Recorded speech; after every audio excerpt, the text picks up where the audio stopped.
Yes. Ada satu pertanyaan, ada kaitannya dengan apa yang Ustaz sebutkan baru-baru ini. Pak Ustaz, bagaimanakah cara masuk syurga dengan cara yang paling senang?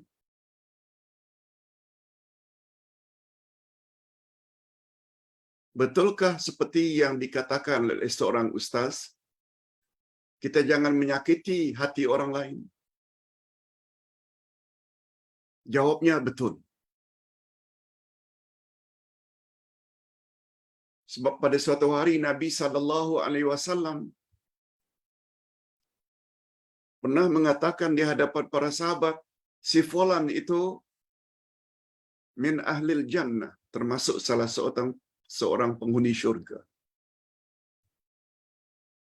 Dan dia ternyata seorang yang tidak suka menyusahkan orang lain, malah suka memaafkan kesalahan orang lain setiap dia akan tidur. Orang itu minta maaf ke, tak minta maaf ke, dia lupuskan mana-mana kesalahan orang kepadanya. Nah, jawaban ini bersesuaian sangat dengan topik pembahasan kita pada hari ini. Ingin masuk syurga dengan selamat, sejahtera, miliki. Bukan hanya itu, ucapkan salam.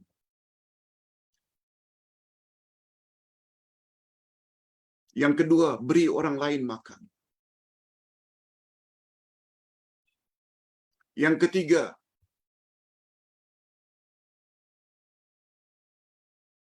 seleksi. Pilih kata-kata bila berkata, jangan mengeluarkan kata-kata yang kasar. Apalagi bohong, apalagi lucah, apalagi fitnah. Dan yang keempat, hubungkan silaturahim. Dan yang kelima, lakukan salat malam ketika orang lain sedang tidur nyenyak. Okey, itu pertanyaan yang pertama. Yang kedua,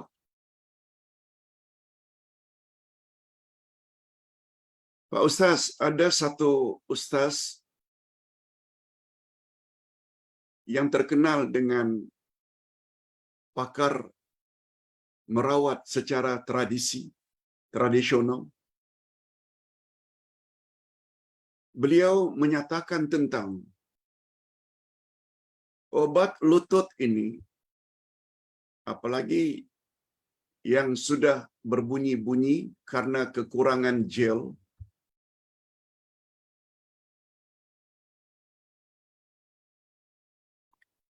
kadang-kadang kita masukkan gel ke dalam lutut. Sebagai alternatif, kata beliau, tanpa membayar dengan harga yang mahal, kita boleh rawat dengan aloe vera.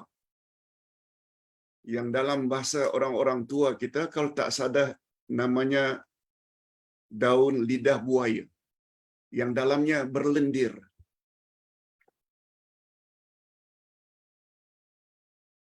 Videonya panjang, cuma Ustaz kata aloe vera atau lidah buaya tidak berkesan juga bila tidak tahu caranya.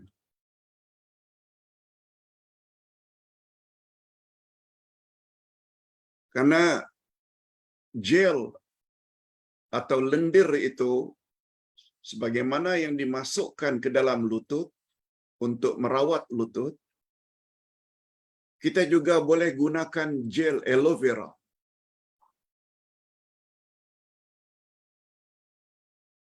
Kemudian beliau buat beberapa panduan supaya obat tersebut berkesan. Betul kata beliau, hadis Nabi SAW,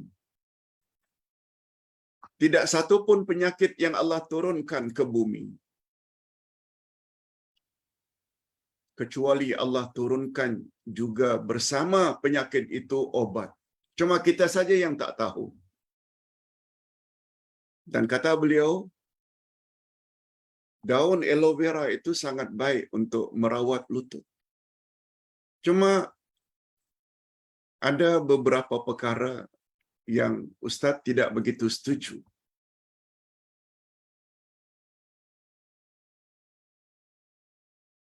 Potong daun aloe vera dekat dengan bumi, sebab kita berasal daripada tanah, dekat dengan bumi. Itu pandangan atau panduan beliau. Dan ucap Nabi yang jaga pokok-pokok, yaitu Nabi Ayub. Assalamualaikum ya Nabi Allah Ayub. Kemudian kita kupas daunnya.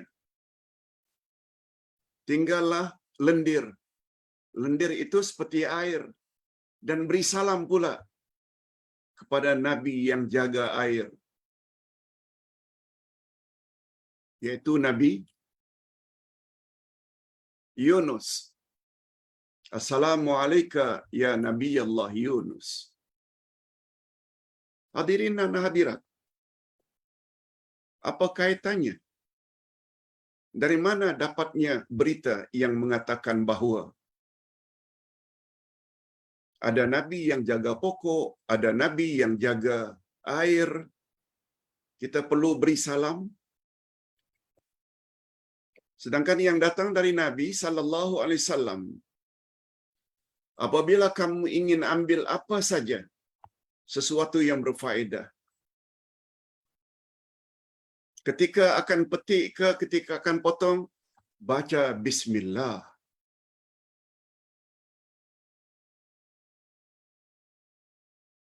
Sebab Nabi bersabda, kullu amrin dzibalin lam yubda bi bismillah fahuwa abtar. Setiap amal-amal yang baik yang tidak diawali dengan bismillah, maka akan hilang keberkatan benda itu. Bismillah. Itu sebabnya jangan biarkan bekas kita, bekas air ke makanan tanpa ditutup. Apalagi bermalam-malam. Hendaklah ditutup. Takut diganggu oleh syaitan. Sehingga kata para ulama, andai kata tidak ada apa-apa penutup, ambil walaupun dengan pen di atas bekas, sambil meletak baca bismillah. Makanan tersebut, air tersebut tidak akan dapat diganggu oleh syaitan. Syaitan bila kita baca bismillah, dia akan menjadi kecil sekecil-kecilnya. Bismillah. Bukan beri salam kepada Nabi yang jaga air, salam kepada Nabi yang jaga pokok. Okey. Yang lain insya-Allah okey. Apalagi digosok sambil membaca surah Al-Fatihah, Ayatul Kursi dan beberapa ayat lainnya, itu okey. Tapi Ustaz kurang setuju dengan memberi salam nabi-nabi tertentu. Karena ketiadaan hadisnya, ketiadaan dalilnya. Wallahu a'lam. Nah, yang terakhir, Pak Ustaz, pertanyaan yang ketiga. Saya punya jiran sangat baik. Hanya saja dia non-Muslim. Dia orang India, sangat baik.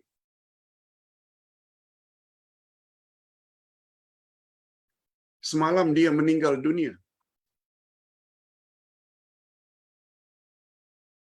Ustaz tak tahu, maaf, yang bertanya kata saya tak tahu akan dibakar ke, akan ditanam ke, saya tak tahu. Pertanyaan saya, boleh tak Pak Ustaz? Saya ziarah dia.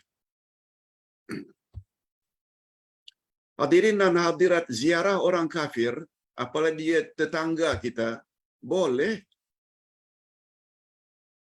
Nak ucapkan takziah. walaupun dia non-Muslim, tak ada salahnya.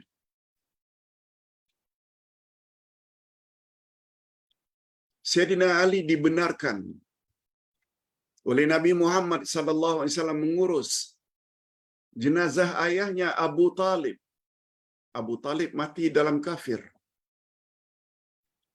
Nabi benarkan. Nah, berkaitan dengan tetangga ini, walaupun dia non-Muslim, kita kena ingat, tetangga ada 3 kategori. Tetangga ada 3 hak. 3 kategori. 3 kelompok. Ada tetangga yang memiliki 1 hak. Ada tetangga yang memiliki 2 hak. Ada tetangga yang memiliki 3 hak.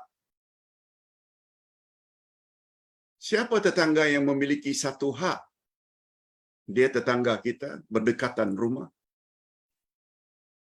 Tetapi dia non-Muslim.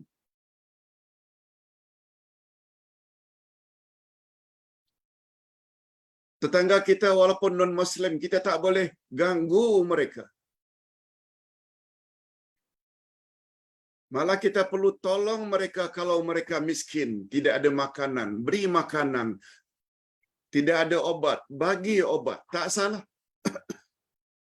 Sebab dia ada hak, iaitu 1 hak. Namanya hak kejiranan. Kita tak boleh buka radio, televisyen, sesuka hati kita. Allah, dia sebelah itu orang kafir. Peduli apa? Enggak. Dia ada anak kecil, dia juga perlu rehat, dia juga perlu tidur. Jangan sampai terganggu. Oleh sebab itu, apabila jiran kita, apalagi jirannya baik pula, walaupun non-Muslim, tak mengapa, takziah. Cukup katakan, saya turut merasa sedih terhadap kematiannya. Dia baik orangnya. Jiran yang memiliki 2 hak. Pertama, dia jiran kita berselah rumah, berdekatan rumah. Yang kedua, dia Muslim pula. Semua kita tahu, hak Muslim terhadap Muslim lain. Apabila dia beri salam, jawab. Apabila dia mengundang, hendaklah datangi. Apabila dia bersin, hendaklah diucap, yarhamukallah. Begitulah, apabila dia sakit, hendaklah kamu ziarahi. Hak Muslim terhadap Muslim ada 6.